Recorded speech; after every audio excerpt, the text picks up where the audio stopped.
Hi guys, Tank and Tom here, and I thought I would go over a little bit of how I have my Streamlabs OBS scenes and everything like that set up. So obviously, you're going to see a lot of things when I bring in the Streamlabs OBS. You're going to see a lot of duplicates and things like that. Unfortunately, that is just how it works. So what I usually do is whenever I'm making a new scene, I have usually a game up on my main screen, and I'm usually working on my second screen. However, for this tutorial, which is going to go over everything that you should need, I'm not going to have to worry about that. All you're going to have to be concerned about, quote unquote, is how everything is connected. One of the good things about Streamlabs OBS and any other streaming software is a lot of it is all about layers. So you have your background layer, then you put a layer on top of that, on top of that, on top of that. So usually the layer that you want in the most background, which is going to be your top layer in the sources window, is going to be your gameplay, and then above that you're going to have the the alerts. Above that you're going to have the webcam, and above that you're going to have the webcam frame. That way everything looks nice. So I'm going to go over a few options and everything like that. I have no idea, to be honest, how well this will work. I haven't tested it, so we're just going to do I guess a little trial by fire, but I already have my scene going here, so hopefully this should work out. Now what I'm going to do here is you're going to see a lot of duplicates. So this is me moving around because right now I am using display capture. I could turn display capture off, and then of course you would see nothing. So I'm not going to do that. What I'm going to do is I'm going to show you, then you'll see this is my creative one that I made just for this. Now, obviously, I'm using Streamlabs OBS. You can change around these feeds and everything like that. I don't really like the mini feed, to be honest, but I haven't found a good way to turn it off. It just keeps moving it. So what we're going to do here is display capture. You're going to need that so you can see what I'm doing, but I'm going to turn it on and turn it off after I'm doing a few things, because eventually how it should work is you should see what I'm doing. At least that's my plan. If not, then I'll just leave display capture up. That way I can go back, and if I end up fucking up the entire thing, then oh well, I can always delete the video and no one will ever know because it's being recorded, as you can see over here, and it's not actually being streamed. Because let's be honest, if it was being streamed and I fucked it up, then that'd be completely different. So what you're gonna do over is go over here, you're going to add a source. Now, what you can do is you have all these different things you can do when you want to add a source. Now, you have two different kinds of overlays that you can do before I get ahead of myself here. So if you have Streamlabs OBS, you can go over here and you can click on themes. When you click on themes, you have all these other themes that are here. You have, these prime themes, and you have, these themes that are not prime, all this other stuff. These are very, very, very easy to set up. However, to get an OBS Prime subscription, you do have to pay monthly for it, so I'm not going to mess with those right now. What I am going to do, however, is I'm going to add a scene, a source rather, of something that I already had. Now, I have no idea what's going to be in my folders, so I might have to go back and everything like that. So first one we're going to do is I need to add an image. And whenever you add an image, such as an overlay, you're going to have to do this in this way. So obviously you're gonna search for the file. Now you guys can't see the file, which thankfully you can't, because I have no idea what folder I was gonna open up. Not that I have anything I don't want to be shown on screen, but hey, you never know. Okay, let's see here. So let's see, is this an overlay that I wanted? No, not that one. Overlay, no, not that one. Main overlay fixed. I believe it is this one. So I'm gonna go ahead and open up this one. Okay, and then I'm gonna hit done. So as you can see, it had my main overlay up here.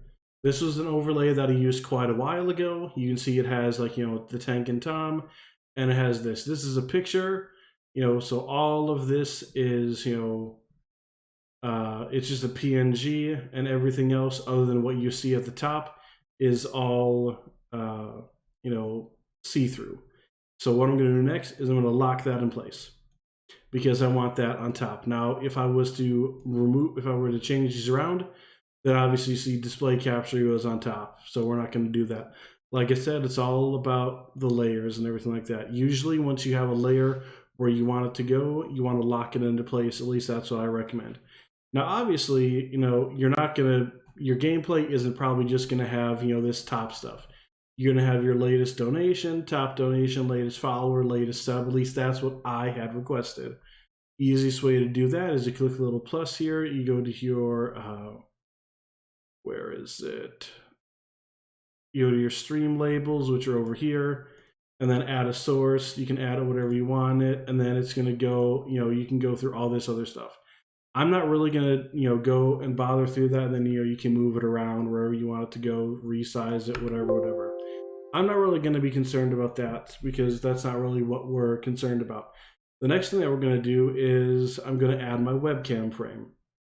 So I'm going to go to another image, and I already have an overlay. Now, this is one thing that people get confused. They see overlay, like, oh, well, I click this, then hit add source. No. What you're doing is you're adding, it's a new source. And then we're going to call this one webcam frame. It can be one word, it can be 2 words. It really, really doesn't matter. So we're going to browse again over here. And let's see, Tank and Tom overlay cam. Going to open that. Done. Okay, so now my overlay camera is up here. Now, like most people, I like to have my camera in the bottom left. Now, what I got to make sure of is that I'm not getting any of it cut off. So I'm going to move that using my left and right arrows and everything like that. Okay, so now I have that where I want it, and like I did before with the overlay, I'm going to lock it. Next thing what I'm going to do is I'm going to add my webcam itself. Now, my webcam itself, you're going to see me, it's going to be giant, we'll fix it, I'm ugly, it's okay, you guys will survive. So on this, I'm just going to do webcam. Now, with the webcam, obviously, we're going to see my face. Hey, there I am. I don't usually use that. What I usually, because I have a lot of stuff behind me, for my kid, and I have like a chair over there, and there's a toolbox, and like there's all this other stuff. What I'm going to do is I'm going to change it over to XSplit VCam. The XSplit VCam is an amazing camera. What that allows you to do is it will take the input from your camera that you have, and then it will allow you to choose a background like you have here. So it's basically like a green, and it uses like a green screen. However, it doesn't work that well. As you can see on my shoulder, like sometimes part of it will disappear. If I put my hand up and I move it too far back, they'll disappear. I can move my arm up, part of that can disappear. There's all these different things. So I'm gonna hit done right here. And then obviously, my webcam is too big to fit in there. So I'm just gonna resize it. And I always make it smaller on purpose. And then I put it in the window here, and I try and figure out exactly where it would need to be. And a lot of the times, like I said, you need to use the arrow keys. Okay, so about there. Okay, and then we're gonna resize it to about there.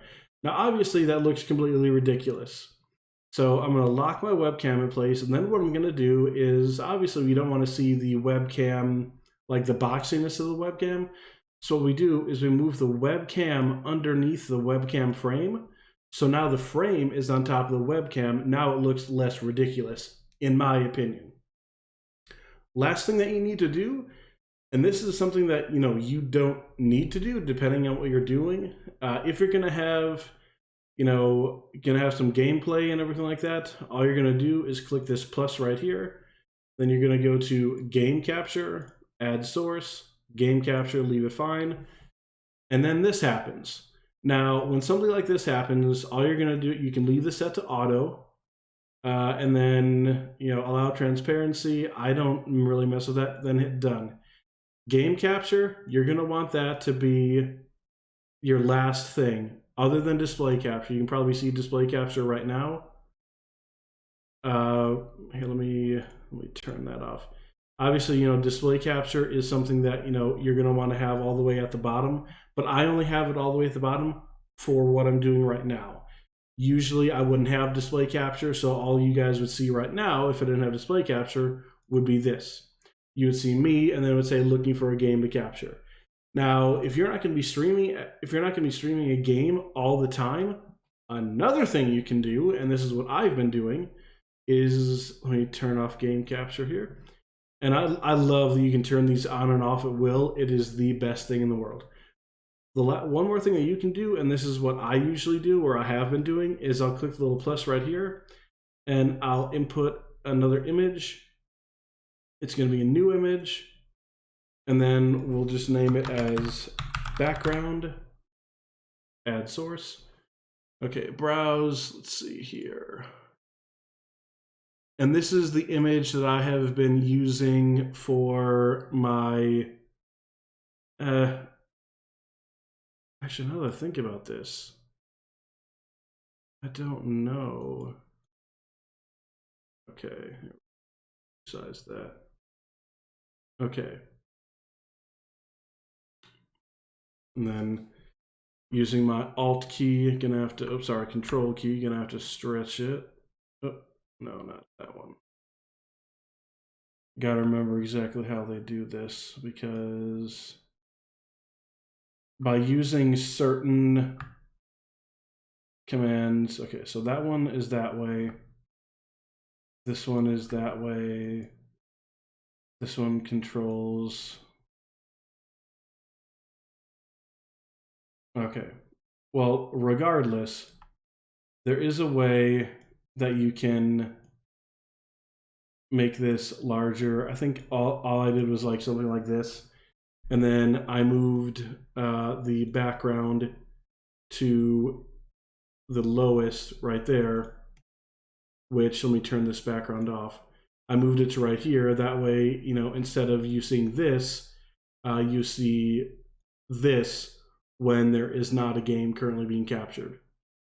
So, I mean, that's honestly pretty much it. I mean, now, one more thing. Forgot this. Very, very important, because obviously people need this. Last thing, let me turn off game capture and turn off the background. Last thing, and this is a personal preference, alert boxes. Obviously, everybody wants to know what's going on. So go ahead and click the plus here. Alert box, obviously, as you can see, it's an essential. Add the source, add it. Now it's going to bring up all your, like, your widget editor and everything like that. I already have a custom one set up. I have no idea what it's going to pull from. I'm just going to hit done, and then I'm going to move it so it's basically in like the middle of my screen. The alert box you always want on top of everything else. I'm going to lock that into place. Now let me test it. Let me see what happens if I get a follow. Make sure it's, I don't know what alert box is. It could be the default, to be honest.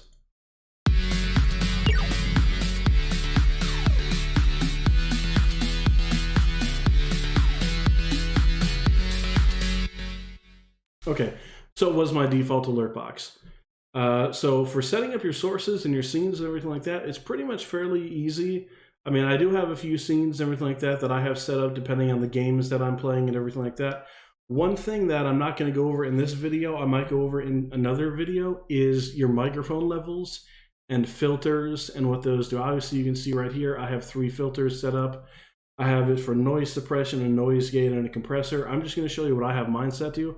I have a Yeti stereo microphone, so my noise suppression I have is a -30. My noise gate, -40, -30, 25, 200, 150. And my compressor is a 10, -18, 6, 60, 0, and none. If I turn those off, which I think I can do that. Here, I'm going to turn these off right now.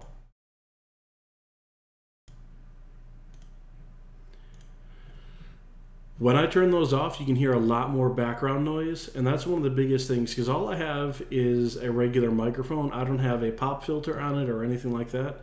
So for me, having those filters on is a great thing, because then you hear less. I mean, you can obviously tell right now, you know, just by looking at the marker right here. I mean, it's picking up a lot of stuff. I won't talk right now, but it's still picking stuff up. So if I add, or if I re-add my noise suppression, my noise gate, and the compressor, if I stop talking now, there's nothing. So I can go over all those in another video if you guys would like. But yeah, that's basically how you set up a pretty, you know, pretty basic scene and everything like that. I hope you guys enjoyed the video. Like and subscribe, and I'll catch you guys later.